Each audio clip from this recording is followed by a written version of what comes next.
Mateus 19, 18 diz: Disse-lhe ele, quais?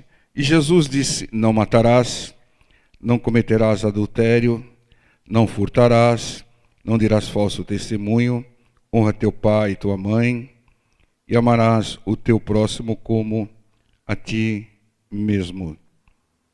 Disse-lhe o mancebo, tudo isso eu tenho guardado desde a minha mocidade, que me falta ainda?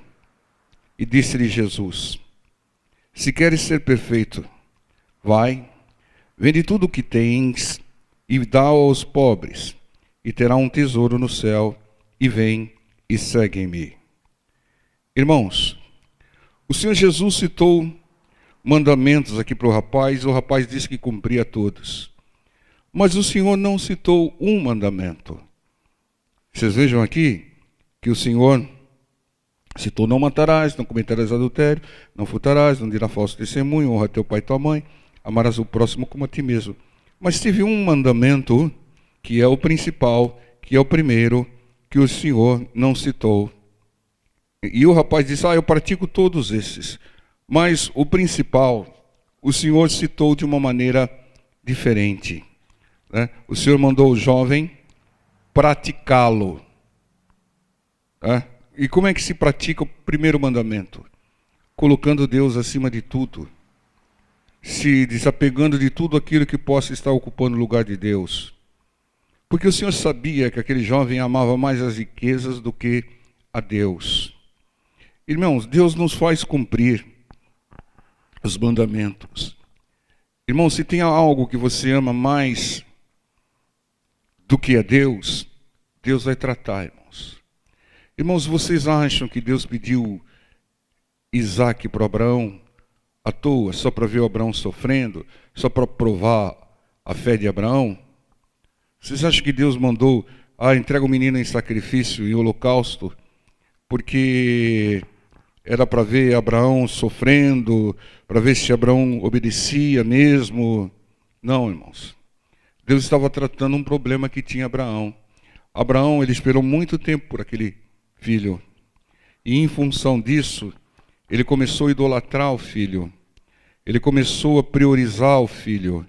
Ele começou a colocar o filho acima de Deus. E Deus não quer isso. Porque esse é o primeiro e principal mandamento. Porque, afinal de contas, quem deu o filho foi Deus. Foi filho de um milagre de Deus. Pela idade de Abraão, pela idade da Sara. Então, quem deu o filho, quem deu a vida a Abraão, quem tirou Abraão da sua terra e da sua parentela foi Deus. Então, Deus tem que estar como prioridade nas nossas vidas. Isso ocorre hoje, irmãos. Eu não sei quanto você ama o seu filho, eu não sei quanto você ama a sua filha, eu não sei quanto você ama o seu neto, a sua neta, mas não o coloque no lugar de Deus ou acima de Deus. Priorize Deus. Né? Tem gente que coloca outras coisas no lugar de Deus, tem gente que coloca o trabalho no lugar de Deus. Eu não tenho tempo para ir à igreja, eu não tenho tempo para louvar a Deus por causa do meu trabalho. Ou seja, o meu trabalho é mais importante do que louvar a Deus, do que ouvir a palavra de Deus. Eu não tenho tempo porque eu tenho que cuidar dos meus filhos. Irmãos, como que você acha que soa essas desculpas aos ouvidos do Senhor? E você é sabedor que o primeiro e principal mandamento é amarás o Senhor teu Deus acima de todas as coisas, com todo o teu coração, com todo o teu entendimento. Saiba que aquilo que você está colocando no lugar de Deus, foi Deus que deu. E saiba que se for necessário para te salvar, Ele pode até tirar aquilo que é objeto da idolatria. Aí vem alguém e fala, como é que Deus permitiu isso? Como é que Deus permitiu? É você. Você que colocou aquilo, aquela pessoa, o trabalho, no lugar de Deus. E Deus, para te salvar, colocou aquilo no seu devido lugar. Entenda, irmãos, é isso que a gente tem que ter em mente. Deus tem um propósito inegociável, que é nos salvar. Deus é capaz de fazer tudo para nos salvar. Ele só não faz uma coisa. passar sobre a sua palavra. Ele enviou o que ele tinha de melhor para nos salvar. Você acha que ele não vai tomar nenhuma atitude para te salvar?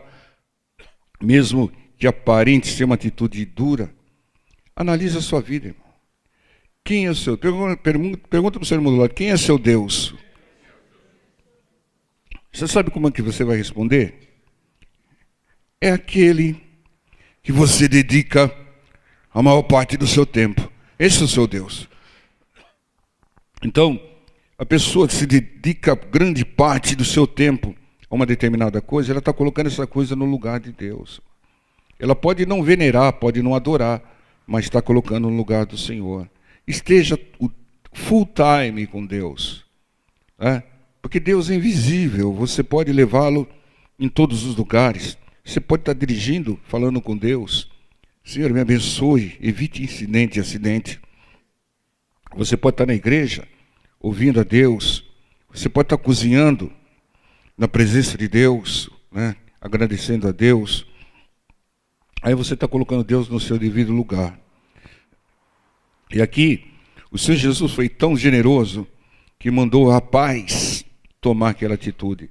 Ele falou, vai, vende tudo quanto tens, dá aos pobres e terá um tesouro no céu, e vem e segue-me. Né? Então o Senhor foi benevolente, o Senhor foi misericordioso, falou, você vai tomar atitude de tirar aquilo que está no lugar de Deus. Mas muitas vezes, Deus quer que nós tiremos, mas muitas vezes a pessoa não tira, aí Deus tira, irmão. E aí a pessoa fala, que injustiça, que é isso, onde está Deus que não viu?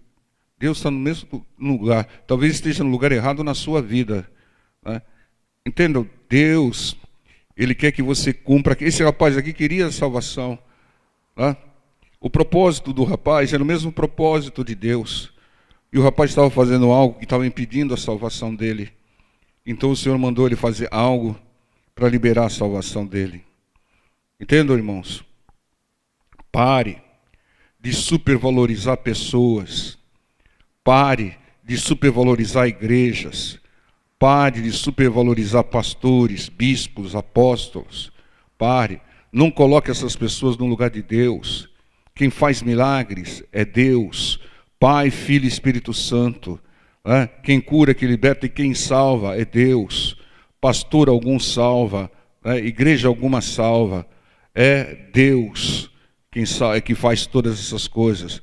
Então tem pessoas que idolatram igrejas. Eu sou não sei que lá, eu sou da não sei que lá, eu sou da não sei que lá. Tem que ser de Jesus e não na não sei que lá. Porque a igreja pode ruir tudo. Pode desmoronar tudo. Né? E aí como é que você fica? Mas Deus não, Deus sempre vai estar presente com todo o poder. Entendam, para de ficar idolatrando coisas. Pare de ficar idolatrando artistas. Pare de ficar idolatrando cantores. Pare de ficar idolatrando times de futebol. Pare com isso, irmãos. É Deus acima de tudo. Sem Deus não tem nada disso. Sem Deus não haveria nem esse mundo pecaminoso. Tá? Esse mundo foi criado de uma maneira perfeita, mas o homem destruiu, distorceu. Tanto é que o Senhor diz na sua palavra, em João 3,16, que Ele amou o mundo de tal maneira que enviou o seu Filho, não para julgar o mundo, mas para salvar o mundo. Mas o Espírito Santo de Deus é tão sábio que colocou o verbo no passado. Deus amou o mundo. E depois você for na carta de João, você vai ver que Deus não ama mais o mundo e nem ama quem ama o mundo. Entende? Tem que amar a Deus acima de todas as coisas. É Ele que chama a existência aquilo que não existe. É Ele que vai dar a sua cura, a sua libertação, a sua prosperidade. É Ele que vai dar um jeito na sua família. É Ele que vai libertar o endemoniado que tem lá na sua família. Né? É o gadareno lá. Toda família tem um gadareno, né? É Ele quem vai libertá-lo. É Ele que vai trazer prosperidade. É Ele que te dá o fôlego de vida. Então é Ele que tem que ser glorificado. E parar com essa idolatria. Não, eu quase choro quando vejo uma pessoa que diz que é esclarecida, falar, meu filho, minha filha, é tudo para mim. Que estupidez. Tudo para ela é Deus que deu a vida a ela e que deu o filho. Tá? Há a maneira de falar, a maneira errada de falar. Né? Se o Senhor Jesus desse a receita que deu para esse jovem e que deu para Abraão, falar: me entregue o seu filho em holocausto, então, se você quiser ser salvo. Irmãos, nós temos, é simples, é o primeiro mandamento, é o mais importante, e por incrível que pareça, as pessoas não cumprem. Não cumprem. Às vezes a pessoa ama mais os prazeres do que a Deus, ama mais a si mesmo, né? É aquela pessoa que é egoísta, egocêntrica, que se acha tal, que não é nada, é uma pessoa soberba. Ela se ama mais do que ama a Deus. Misericórdia. Está um passo da queda, como diz Provérbios. Então, nós temos que ter isso em mente, irmãos. Se não estamos cumprindo nem o primeiro mandamento, que derá dos demais? Se não colocamos Deus, não amamos Deus acima de todas as coisas, que dirá do próximo? Muitas vezes, irmãos, eu fico chateado em ver líderes de religiões aí que são ovacionados pelo mundo afora. Reúne-se monte de pessoas, milhares, milhões de pessoas, para ver o grande líder. Né? Aí eu pergunto, o que essa pessoa fez por alguém? O que essa pessoa fez por alguém? Eu fico pensando, eu falei, por que não fazem isso com Madre Teresa de Calcutá, que deu a vida pelos pobres, curava a chaga dos enfermos, irmã Dulce lá, para aproveitar a religião deles. Agora uma pessoa que vive num regalo total, que só faz discurso e só viaja, é exaltado, irmão. O que fez pelo próximo? O que fez? Então, essas coisas faz a gente refletir e falar, está tudo errado. Está tudo errado. A pessoa não fez nada pelo próximo. Não fez nada. Além de discursos bonitos, de passeios, roupas bonitas. Tá? E é exaltado dessa maneira. Estão colocando essa pessoa no lugar de Deus. Isso é idolatria. Isso vai fazer com que essas pessoas percam a salvação. Um dia Deus vai mandar entregar essa pessoa. Entrega aí o seu fulano aí em sacrifício. Né? Vai, vende tudo que tem. E olha que eles têm bastante, hein? Construam asilos, né? Construam creches. O Senhor pode dar essa mesma ordem para eles lá. Porque tem banco lá, né? Mas, nós fora, voltemos ao texto. É importante, irmãos, cumprimos o primeiro mandamento. Versículo 23. Diz assim: disse-lhe então Jesus aos seus discípulos: em verdade vos digo que é difícil entrar um rico no reino dos céus. E outra vez vos digo que é mais fácil passar um camelo pelo fundo de uma agulha do que entrar um rico no reino de Deus. A respeito desses versículos, eu ouvi tanta coisa, irmão. A agulha aqui não é aquela agulha de costurar, era aquela agulha aquele estreito que havia entre um curral e outro. Que importa, irmão? É difícil da mesma maneira, né? Mas aqui a gente tem que esclarecer que é mais difícil entrar um rico no reino dos céus. E outra vez vos digo que é mais fácil passar um camelo pelo fundo da agulha do que entrar um rico no reino dos céus. É claro, vamos deixar bem especificado que não é propriamente o rico, mas é a maioria dos ricos. Né? Na realidade, aqui o Senhor está falando daqueles que amam a riqueza. Tem rico que não ama a riqueza. Tem rico que se converte. Zaqueu foi um caso típico. Tá? Então, quando diz aqui, é aquele que tem na riqueza a garantia da sua vida, aquele que deposita as suas esperanças, a solução dos seus problemas na riqueza e não em Deus, aquele que substitui Deus pelas riquezas. Esse vai ser difícil ser salvo, porque não está cumprindo também o primeiro e principal mandamento. Né? Eu não digo para você que todos os ricos, mas vai haver ricos, pessoas que têm, que prosperaram, e não colocam a riqueza acima de Deus, que reconhece que tem tudo aquilo porque tem a mão de Deus na vida delas. Né? Então, isso tem que ser esclarecido. Mas a maioria deposita uma confiança na riqueza. Porque se tem uma enfermidade qualquer, gasta os tubos para resolvê-la, sem buscar Deus. Se tem uma necessidade qualquer, paga, compra, né? Não busca Deus. Então, colocam a riqueza no lugar de Deus. Essas não serão salvas. Ele disse, quando ele disse aqui que é mais fácil passar um camelo pelo fundo de uma agulha do que entrar um rico no reino de Deus, ele não está dizendo que não entrará rico no reino de Deus. Ele diz que é muito difícil. Não é isso que dá a entender nesse versículo? É muito difícil. Mas vai ter Zaqueu, vai ter outros lá, né? Se Salomão não tivesse se perdido com as mulheres, também poderia... mas não vamos ficar conjecturando isso daí, porque não leva a nada. O versículo 26 diz: E Jesus, olhando para eles, disse-lhes: Aos homens é isso impossível, mas a Deus tudo é possível.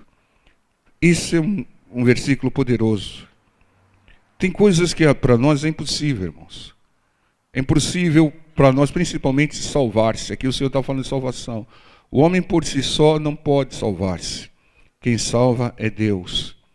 Tem coisas que o homem não consegue fazer e nunca conseguirá.